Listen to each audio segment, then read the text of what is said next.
Alhamdulillah wassalatu wassalamu ala Rasulillah nabiyina Muhammadin wa alihi wa sahbihi wa man walah. Asyhadu an la ilaha illallah wahdahu la syarikalah wa asyhadu anna Muhammadan abduhu wa rasuluhu wa ba'd. Ayo ikhwah, pada kesempatan kali ini kita akan mempraktekkan bagaimana tata cara wudu Nabi sallallahu alaihi wasallam. Namun sebelumnya ketahuilah bahwa wudu mempunyai keutamaan yang agung di sisi Allah Subhanahu wa taala. Di antara keutamaannya bahwa berwudu bisa menggugurkan dosa-dosa. Sebagaimana dalam riwayat Imam Muslim bahwa tidaklah seseorang hamba mencuci kepalanya, wajahnya kecuali akan keluar dosa-dosanya bersama tetesan terakhir dari air wudunya tersebut. Tidaklah ia mencuci tangannya, demikian pula kakinya, demikian pula kepalanya, kecuali akan dosanya akan berguguran bersama tetesan terakhir daripada air wudu yang menetes dari anggota wudunya tersebut. Di antara juga bahwa kita dianjurkan untuk menjaga wudu, dan itu sifat seorang mukmin. Beliau bersabda, wala yuhafidhu 'alal wudu illal mu'min. Dan tidaklah yang bisa menjaga wudunya kecuali seorang mukmin. Dan sudah kita ketahui bahwa wudu adalah syarat sahnya salat. Berarti betapa pentingnya kita belajar tentang bagaimana tata cara wudu Nabi sallallahu alaihi wasallam. Berikut ini kita akan mempraktekkan bagaimana wudu Nabi sallallahu alaihi wasallam dengan menggunakan keran yang insyaallah kita akan berburu darinya. Dan perlu kita ketahui bahwa Nabi sallallahu alaihi wasallam tidak suka berlebih-lebihan dalam menggunakan air. Beliau bersabda, iyyakum wal israf. Jauhi oleh kamu berlebih-lebihan. Wa in kunta 'ala nahri jarin. Walaupun kamu di air sungai yang mengalir. Dan sebutkan dalam hadis riwayat Abu Daud adalah Rasulullah SAW berwudu dengan satu mud saja. Maka dari itu kita jangan sampai masuk ayat innal mubadzirina kanu ikhwana syayatin. Sesungguhnya orang-orang yang mubadzir itu, yang berlebih-lebihan itu termasuk teman-temannya syaitan. Kadang kita lihat ada orang yang berwudu, ternyata dibuka kerannya besar-besar. Sehingga akhirnya dia menggunakan air secara berlebihan. Dan itu sendiri termasuk dosa. Karena itu termasuk mubadzir, sikap mubadzir itu tidak disukai oleh Allah Subhanahu wa taala. Yang pertama kita akan lakukan yaitu membaca bismillah. Karena membaca bismillah adalah merupakan perkara yang dilakukan oleh Nabi sallallahu alaihi wasallam. Namun para ulama memang berbeda pendapat. Apakah bismillah itu rukun ataukah ia hanya sunnah saja? Ya, Rasulullah bersabda la salata liman la wudu'a lahu wala wudu'a liman lam yadhkur ismallahi alaih. Tidak sah salat bagi mereka yang tidak ada wudu, dan tidak sah wudu bagi mereka yang tidak menyebut nama Allah. Kita ucapkan bismillah.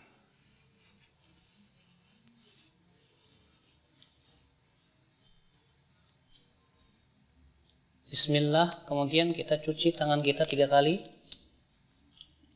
Karena Nabi Shallallahu Alaihi Wasallam mencuci tangannya 3 kali, sebagaimana dalam hadis Utsman, hadis Abdullah bin Zaid. Kemudian setelah itu kita berkumur-kumur 3 kali.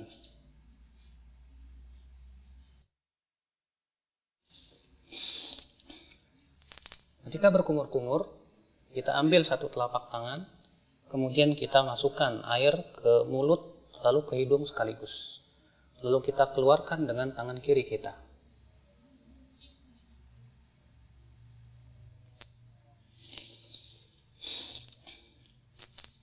Kita lakukan itu 3 kali.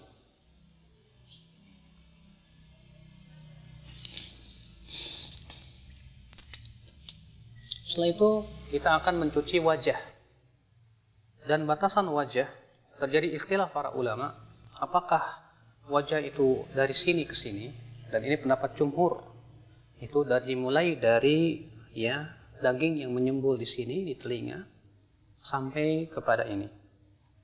Sebagian ulama mengatakan bahwa wajah itu masuk padanya bagian kuping, bagian depan.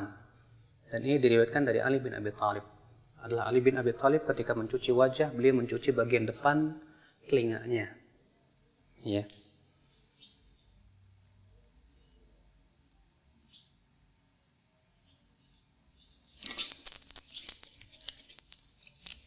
Dan dalam riwayat Ibnu Abbas adalah Ibnu Abbas ketika mengambil air dari telapak kanannya, beliau iringkan dengan telapak kirinya, kemudian beliau mengusap atau mencuci wajahnya.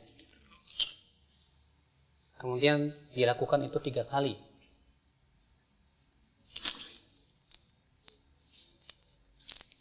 Dan dalam riwayat Ali bin Abi Thalib, adalah Ali bin Abi Thalib setelah berwudu, yaitu mencuci wajah, beliau mengambil segenggam air, lalu kemudian diguyurkannya di ubun-ubunnya dan dibiarkan ia mengalir ke bawah. Dan ini termasuk sunnah Nabi SAW yang banyak ditinggalkan oleh manusia. Kemudian setelah itu kita mencuci tangan sampai siku-siku juga. Kita ambil dengan tangan kanan, lalu kemudian kita cuci sampai siku-siku. Dan jangan lupa untuk menyela-nyelai tangan, karena Nabi SAW memerintahkan untuk menyela-nyelai jari jemari tangan dan jari jemari kaki. Dan kita lakukan ini juga 3 kali.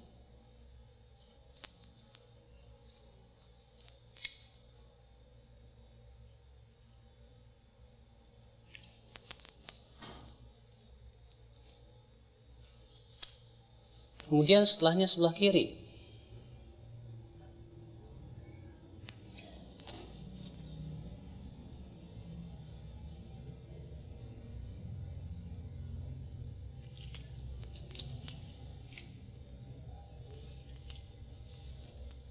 Setelah kita mencuci tangan, maka kita ambil air segenggam, kemudian kita mengusap kepala kita. Dan tata cara mengusap kepala ada 2 macam. Yang pertama yaitu mengusap dari arah depan, kemudian kita seret sampai ke tengkuk, kemudian kita kembalikan lagi ke depan. Begini. Kemudian kita kembalikan lagi ke depan. Lalu kemudian kita masukkan jari kita ke dalam telinga, lalu kita usap bagian belakangnya. Seperti ini. Karena Rasulullah mengatakan al-udhunan minar ra's. 2 telinga itu bagian daripada kepala. Jadi ini cara yang pertama, itu dari arah depan. Kita kemudian tarik ke mana? Ke tengkuk. Kemudian kita kembalikan lagi ke bawah, ke depan. Kemudian kita masukkan, lalu kita usap bagian luar telinga. Ini cara yang pertama. Adapun cara yang kedua, itu yang disebutkan dalam hadis riwayat Abu Daud juga dari hadis Rubai', bahwa adalah Rasulullah SAW mengusap kepalanya wala yughayyir min sya'ri syai'an. Beliau tidak merubah bentuk rambutnya sama sekali. Ditafsirkan oleh para ulama, yaitu mengusap rambutnya mengikuti alur rambut sehingga tidak merubah. Sebab kalau kita mulai dari depan seperti ini kemudian ke belakang, tentu rambutnya akan acak-acakan. Tapi Rasulullah SAW pernah melakukan supaya rambutnya tidak acak-acakan, itu dengan cara apa? Beliau mengikuti alur rambut, ya, dan mengusapnya hanya sekali saja. Yaitu dengan dalam riwayat Imam Ahmad bin Hanbal, beliau memberikan contoh, diambil air, kemudian dimulai dari tengah, lalu ke depan, kemudian dimulai dari tengah, lalu ke belakang. Ini yang dicontoh oleh Imam Ahmad bin Hanbal. Maka ini kata Al-Imam Al-Khattabi, khusus bagi mereka yang mempunyai rambut yang panjang. Ketika ia berwudu, ia tidak ingin rambutnya berubah. Maka pada waktu itu kita cukup usap kepala kita sesuai dengan alur rambut, sehingga rambut itu tidak acak-acakan. Ini subhanallah juga banyak tidak diketahui oleh banyak kaum muslimin, padahal hadisnya sahih atau hasan, dihasankan oleh Syekh Al-Albani rahimahullah. Dan dalam riwayat Muawiyah ketika mengusap kepalanya, itu beliau menggunakan cara seperti ini. Diambilnya air, kemudian air ini diguyurnya di ubun-ubun, kemudian diusapnya. Seperti ini. Dan ini pun juga dilakukan oleh Rasulullah SAW. Dan itu boleh kita lakukan sekali-kali, karena itu juga dilakukan oleh Rasulullah SAW. Kemudian setelah itu kita akan mencuci kaki. Kita akan cuci kaki dan kita sela-selai dengan jari kelingking. Dalam riwayat Abu Daud demikian, Rasulullah SAW menyela-nyelanya dengan jari kelingking. Kemudian kita cuci sampai mata kaki. Kita lakukan itu 3 kali. Kemudian sebelah kiri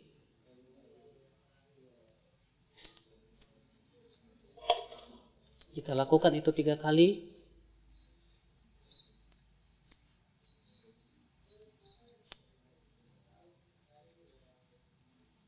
Selesai sudah berwudu. Lalu kemudian setelah berwudu dianjurkan kita mengucapkan asyhadu an la ilaha illallah wahdahu la syarikalah wa asyhadu anna Muhammadan abduhu wa rasuluh. Bisa ditambahkan Allahumma ij'alni minat tawwabin waj'alni minal mutatahhirin. Dan disebutkan dalam riwayat Tirmidzi, Rasulullah SAW juga mengajarkan doa lain. Ya, setelah wudu, yaitu subhanakallahumma bihamdik asyhadu an la ilaha illa anta astaghfiruka wa atubu ilaik. Rasulullah, siapa yang membaca ini setelah wudunya, maka akan distempel dan tidak akan pecah selama-lamanya sampai hari kiamat. Subhanallah. Rasulullah mengatakan, siapa yang mengucapkan setelah wudunya asyhadu an la ilaha illallah wahdahu la syarikalah wa asyhadu anna Muhammadan abduhu wa rasuluh, maka akan dibukakan untuk dia 8 pintu surga. Dia bisa masuki 8 pintu surga itu dari pintu mana saja dia masuk. Masya Allah. Lalu kemudian disunahkan kita untuk sholat 2 rakaat.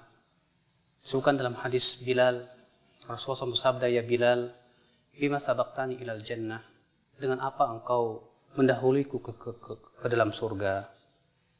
Kata Bilal, wahai Rasulullah, tidaklah aku berhadas kecuali aku sholat 2 rakaat. Kata Rasulullah, dengan 2 itu kamu masuk surga. Subhanallah. Ini keutamaan yang agung ya akhul Islam. Semoga ini memberikan faidah untuk kita semua tentang bagaimana tata cara wudu Nabi SAW. Ini saja. Subhanakallah bihamdik. Asyhadu an la ilaha illa anta astaghfiruka wa atubu ilaik. Wassalamualaikum warahmatullahi wabarakatuh.